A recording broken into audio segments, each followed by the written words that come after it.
All right, so this part of the video is just a few areas I'm going to finish up. So it's going to require me to tape and paint. It might take about 10 minutes. I'll talk about all these different hues once I tape, and I'm waiting for the paint to dry. So the first thing I like to do is just rip off a little strip about the size, a little bit bigger than the size of the strip I'm going to paint. And then I'll rip it in half, just like so. So each side is even. I'm going to take the straight edge. I'm going to put it right down, and if you can see the pink line, I'm going to show a sliver of that line. And I'm going to tap this down with my left finger as I'm holding with my right hand, the other side, and then I just burnish it down with my fingers. If you don't burnish it down, paint will seep through the other side like a vacuum. So you have to burnish it down and make sure you take that step. I've seen people take a piece of paper, put it on top, and burnish it that way. Also, don't reuse tape. Once you use tape, finish it. I have a huge pile of tape here, as you can see, of used tape. I'm not going to reuse it. If you have to get another roll, get another roll. All right, so right now I'll work a little faster.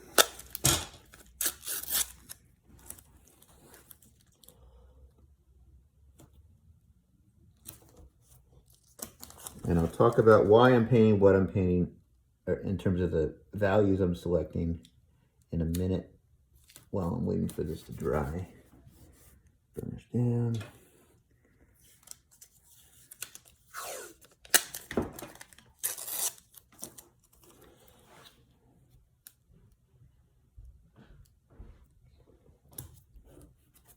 It's always easier to get on the side when you're putting this down to get behind it, so you can look at the line that you're trying to follow. If you don't do that, it's really tricky to find that line. All right, I think I'm here. And number two, that's number 4 or 5, okay. So I have everything labeled out. I know exactly what number I'm gonna paint. This was my number 2, green. I have my brush ready to go, and I'm just making sure all the nooks and crannies are filled in. And then I can kind of pull it and make it nice and even. I don't care what it looks like on the tape. That's going to get peeled up. I care about the strip that I'm painting it on. You want it to be even and flat. And again, don't paint too many. Don't go back and try to rework it. It's going to start to drag and create a texture. So that's about it. That's the farthest I can get with it. Put the top back on. Don't forget to do that. Clean your brush off. I always wipe first, then I don't know if you can see this in the shot. Then I get this. It's not smart to put it right on top of the paper I'm working on, but I'm just trying to show you how I go about it. Clean it dry. I might even do it again, because if there's any color still in your brush and you mix it with something else, it's going to mix with that and it's not going to be as intense. And I'm squeezing it to get all the water out. Nice and dry now. And now I'm going to take this, and this is a number 5 green, which is right here. Just take a little bit of that. Not much, just a little bit. You'd be surprised on how far this will last. I still have to complete the painting project itself. This is just a scale, a guide for you guys. I'm going to post online on your Canvas page. And again, you want to clean the brush immediately afterwards. Do not wait for that to dry on your brush. You'll ruin your brush. You got to get a new one. This thing should last you quite some time. All right. After that, I want you to peel the tape off immediately afterwards. It's not going to run into the next. It's not watery enough. Is that the word? To run into the other strip. You can kind of see how clean everything is when I peel it off. If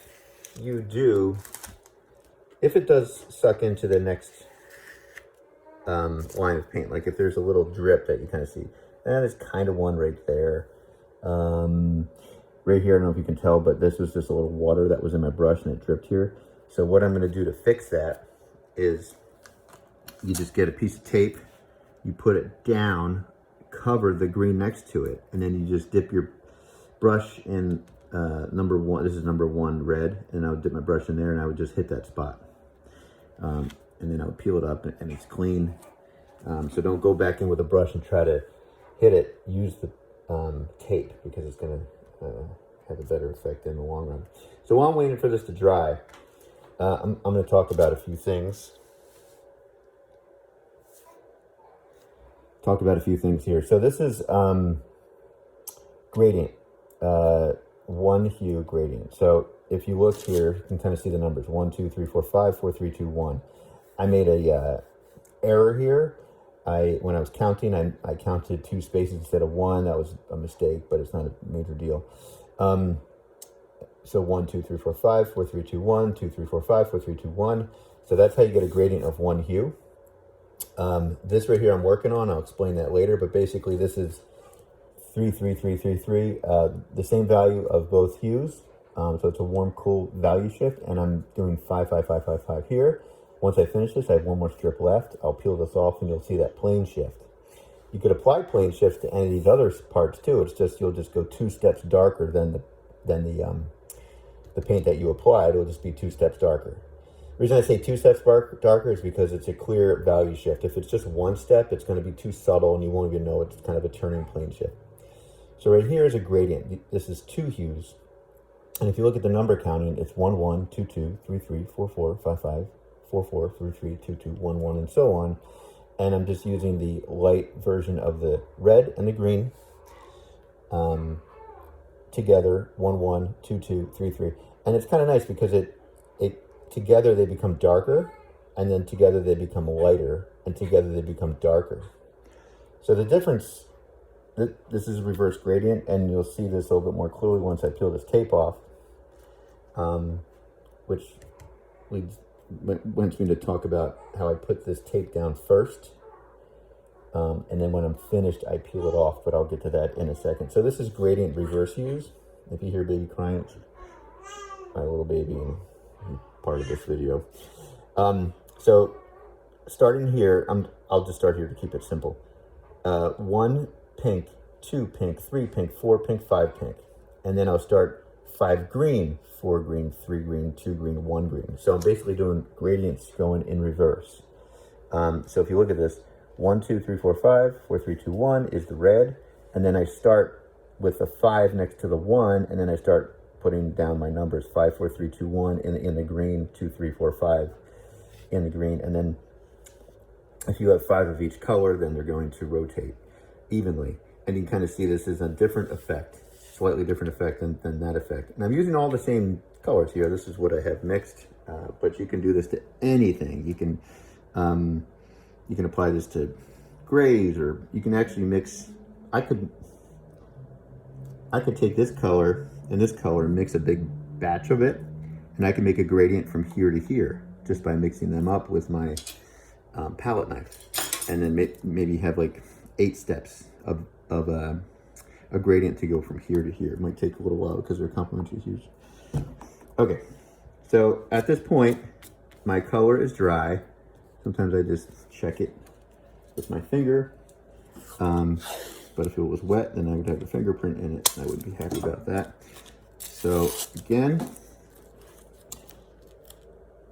now since this is a yellow tape and I painted with a yellow green, it's really hard to see that sliver of paint, so you have to get a certain angle. Maybe you can get the reflection of the light to see that little strip, to get a hairline exposure of the old paint that's in there. I think I was able to do it. I think I have 1 more here.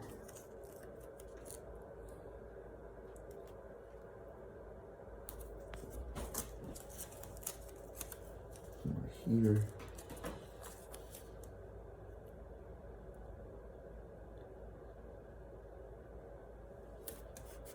And 1 more there. And I will say the most fun part is when you pull the tape off. And the reveal is really cool. There. Oops, I already had that tape. And one here.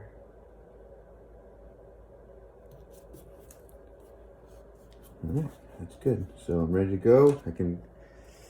Now this one is the red. I didn't talk about this strip here yet, but basically I'm going with one consistent in-between color, which is a number 4 red here. And then I just changed the value of the green 1, 2, 3, 4, 5, 4, 3, 2, 1, 2, 3, 4, 5, 4, 3, 2, 1. And this is consistent. So then I just take this guy.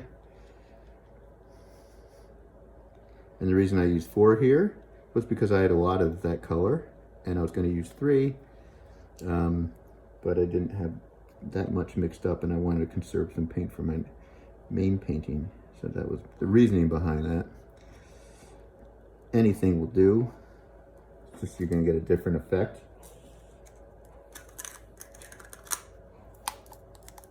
Done. Done.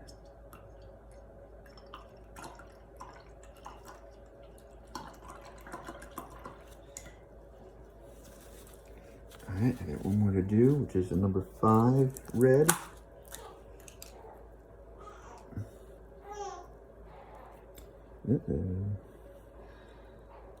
And I got that down there. And then I'll pull this up and then you'll see everything when I'm done. I'll talk a little more about that one and this one as well.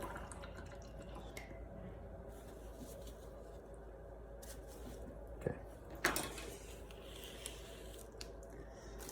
So I'm basically finished this chart.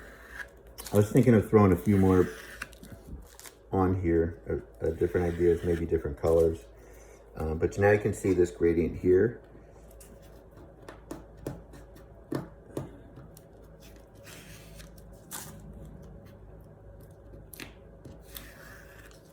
And I'll expose this. I'm going to take this guy off. Now again, when you're peeling this off, be careful. Hold the paper down, peel gently on it diagonally. Do not want to rip the paper up. So as I'm peeling this off, you can kind of see this plane shift starting to form.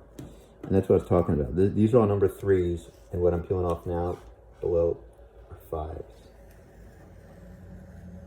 And it was a big enough, a 2-step jump. It was a big enough jump. You son of a gun. Okay. I thought that wet paint almost hit that. Now, if something like that does happen, again, you can spot treat it easily. You have all the mixtures mixed up. So it's not the end of the world. You just paint on top of it. And you can see the angle I'm pulling this off. I'm being very gentle. Now, if you ever do rip something, pull some of the paper off, you can always get gel matte medium. Just dip your brush in it and then put a little layer of gel matte medium over that ripped area. What it does, it seals it, and then you can tape on top of it. But if you don't do that and you tape it again, it's just going to rip everything up even more.